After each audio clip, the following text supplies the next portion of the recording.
Hello students, DSS online classes में आपका फिर से एक बार स्वागत है। तो बच्चों, इसके पहले हम लोगों ने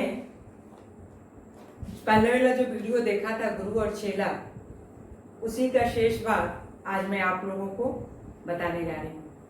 हम लोगों ने जहाँ भी खत्म किया था उसके आगे का अब मैं आपको बताऊंगी। गुरु और चेला, ये आपने इसके बारे में पहले वीडियो में जाना कि गुरु कौन होता है, चेला कौन होता है, और उनके बारे में सारी आधी कविता मैंने आप लोगों को बता रखी थी। बच्चों, हम लोगों ने पहले वीडियो में मशक वाले तक पढ़ा था और उसके बारे में जाना था। मशक वाले ने किसको बताया था? मंत्री को कसूरवार बताया था। उसने क्या कहा था कि मंत्री ने हमें बड़े चमड़े का थैला चमड़ा दिया था, जिसकी वजह से मेरा जो थैला था वो बड़ा हो गया था। अब मंत्री को राजा क्या बोलते हैं? अब वो मूर्ख राजा क्या बोलते हैं कि अब मंत्री को बुला कर लो और मंत्री को सीधे फांसी पर चढ़ाओ। कोई भी एक्सक्यूज नहीं, कोई अब माफी नहीं। तो राजा ने क्या कहा कि आप मंत्री को सीधे बुलाओ और उसे फांसी पर चढ़ाओ। आप किसी को कोई भी माफी नहीं दी जाएगी। मंत्री आता है और मंत्री को बिल्कुल बोलने का मौका नहीं दिया जाता और मंत्री को क्या कहा जाता है कि अब तुम सीधे फांसी पर चढ़ जाओ। मंत्री बेचारा परेशान चुपचाप फांसी पर चढ़ने के लिए तैयार हो जाता है। क्यों?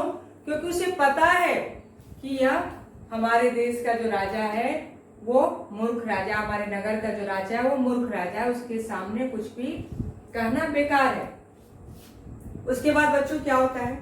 मंत्री को फांसी पर चढ़ाया जाता है, लेकिन मंत्री बहुत दुबला पतला था। उसकी गर्दन जो थी वो बिल्कुल पतली सी थी और फांसी का फंदा का जो रस्सी होता है वो उसकी गर्दन में कस नहीं पाता है। अब राजा के सामने एक ये भी समस्या आ गई कि लो, अब तो इसके गर्दन में वो फांसी का फंदा भी नहीं कस रहा है। राजा ने तुरंत कहा कि मंत्री को उतार दो नीचे और किसी मोटे तगड़े आदमी को पकड़ कर लाओ जिसका गर्दन मोटा हो। यहां तक तो बच्चों सही था। अब मोटे तगड़े आदमी के खोज में उनके संतरी निकलते हैं नगर में। चारों तरफ वो लोग खोजते हैं कि कोई मोटा आदमी दिख जाए। तब तक उनकी निगाह किस पर पड़ती है बच्चों? मंदिर की सीढ़ियों पर बैठे चेला के ऊपर। वही चेला जो खूब खा पी करके, रबड़ी मलाई खा पी करके खूब मोटा हो गया था, जिसकी गर्दन भी खूब मोटी हो गई थी। ये है चेला। अब बच्चों, संतरी जाते हैं उनके पास और कहते हैं कि चलो भाई, राजा ने तुम्हें न्योता दिया है, तुम्हें बुलाया है। न्योता का मतलब पता है बच्चों? इनवाइट करना, किसी को आमंत्रित करना। अब चेला मन में सोचता है कि अरे वाह, मुझे राजा ने बुलाया है, लगता है कि खूब आज तो मेरा दिन बहुत अच्छा है, चलता हूँ छक कर खूब वहां पर पूरी हलवा रबड़ी मलाई खाऊंगा।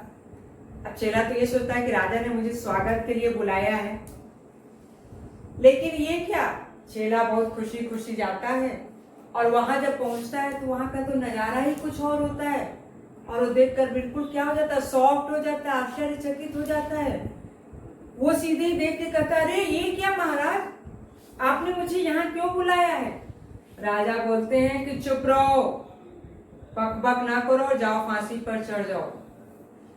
पहरेदार जबरदस्ती उनको चेला को पकड़कर फांसी के फंदे तक ले जाते हैं, लेकिन चेला मानता नहीं। वो बार बार कहता है कि पहले मेरा कसूर तो बताइए, मेरी खता तो बताइए कि मेरी गलती क्या है।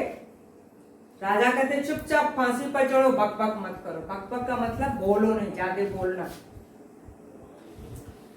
चेला जो है जोर जोर से दहाड़ कर रोने लगता है और कहता है कि नहीं, मैं फांसी पर चढ़ने से पहले मुझे अपने गुरुजी के दर्शन करने, पहले मेरे गुरुजी के दर्शन कराओ और फिर मैं फांसी पर चढ़ूंगा।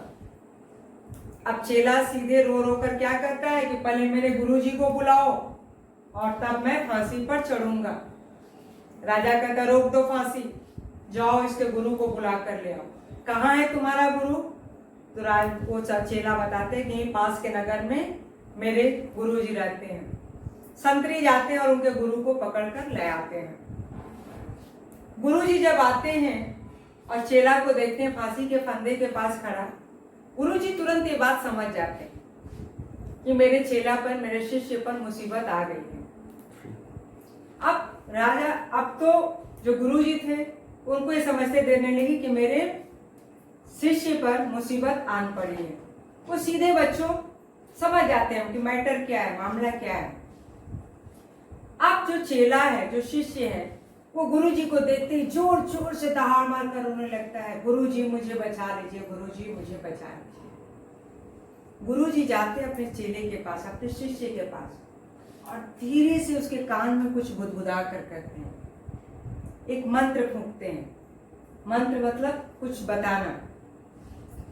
अब जैसे ही गुरुजी अपने शिष्य के कान में कुछ फूंक कर कहते हैं, गुरु और चेला आपस में लगते हैं धक्का मुक्की, लड़ाई झगड़ा करने।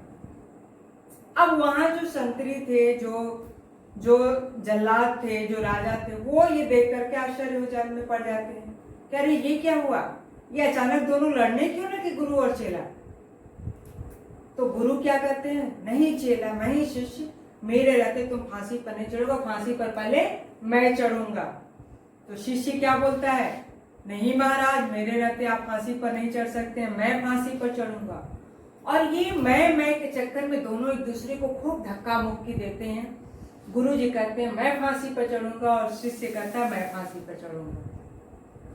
इस तरीके से बच्चों फिर क्या होता है, बहुत देर तक ऐसा होता है, जो संतरी होते हैं छुड़ाने की कोशिश भी करते हैं कि आप लोग ये क्या कर रहे हैं, जिसको भी फांसी पर चढ़ना चुपचाप फांसी पर चढ़ जाए। लेकिन वो दोनों लोग नहीं मानते हैं। तब अंत में कौन बोलता है, राजा बोलते हैं, बस करो, ये क्या तमाशा लगा रखा है तुम लोगों ने, ये क्यों आपस में तुम लोग लड़ रहे हो मरने के लिए। यहाँ पर कोई फांसी की चढ़ने के लिए तैयार नहीं और तुम लोग फांसी चढ़ने के लिए लड़ रहे हो। तब महाराज कहते हैं, कौन, यानी गुरुजी, कि महाराज बात ही कुछ ऐसी है, ये जो मुहूर्त है, ये जो समय है, मुहूर्त का मतलब होता है बच्चों बहुत ही शुभ समय, ये जो मुहूर्त है, इस मुहूर्त में जो फांसी पर चढ़ेगा वो पूरे विश्व का चक्रवर्ती सम्राट बनेगा, यानी कि पूरे विश्व का राजा बनेगा। बच्चों इतना सुनना था कि राजा ने सोचा कि अरे ये गुरु होकर के झूठ तो बोलेंगे नहीं। तो उन्होंने कहा कि नहीं, ये राजा झूठ नहीं बोल सकते हैं, ये गुरु झूठ नहीं बोल सकते हैं। इसलिए उन्होंने तुरंत कहा कि अगर ये गुरु जी का कथन सत्य है तो मैं फांसी पर चढ़ूंगा।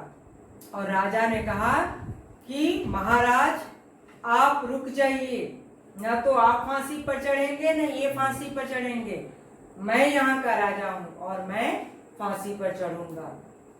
बच्चों देखते ही देखते क्या होता है कि गुरुजी और शिष्य बच जाते हैं और महाराज अपने से खुशी खुशी फांसी पर चढ़ जाता है।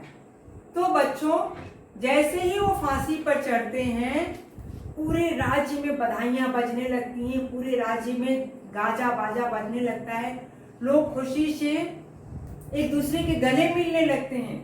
अब सोचो उस अनबुझ राजा, उस मूर्ख राजा के मरने से पूरे राज्य में खुशी की लहर दौड़ जाती है। तो इससे क्या होता है बच्चों कि जो मूर्ख राजा था वहां के लोग भी बच जाते हैं और उस राजा की वजह से जो लोगों को कष्ट मिलता था उससे लोगों को मुक्ति मिल गई और सब एक दूसरे में खुशी और उल्लास की लहर दौड़ गई। क्योंकि वो राजा मूर्ख था, वो कभी भी अपने विवेक से कोई काम नहीं करता था और उस राज्य का राजा किसे बना दिया गया, हमारे गुरुजी को बना दिया गया। तो बच्चों ये हमारे गुरुजी उस राज्य के राजा बन जाते हैं और उस नगर में खुशी की लहर दौड़ दौड़ती है। तो बच्चों कोई भी काम करने से पहले इस कविता का सार यही निकलता है कि हम कोई भी कार्य करने से पहले, किसी भी बात को सुनने से पहले अपने विवेक से काम करना चाहिए, अपने बुद्धि से काम करना चाहिए। और इस प्रकार से ये अंधेर नगरी के राजा की मौत हो जाती है और गुरु और चेला अपने दिमाग अपने बुद्धि से बच जाते हैं। उम्मीद है बच्चों ये आपको वीडियो पसंद आएगा, ये कविता समझ आई होगी और इसको आप लोग भी अच्छे से पढ़ेंगे और समझने की कोशिश करेंगे। किसी भी प्रकार का कोई भी डाउट हो तो आप मुझसे पूछ सकते हैं।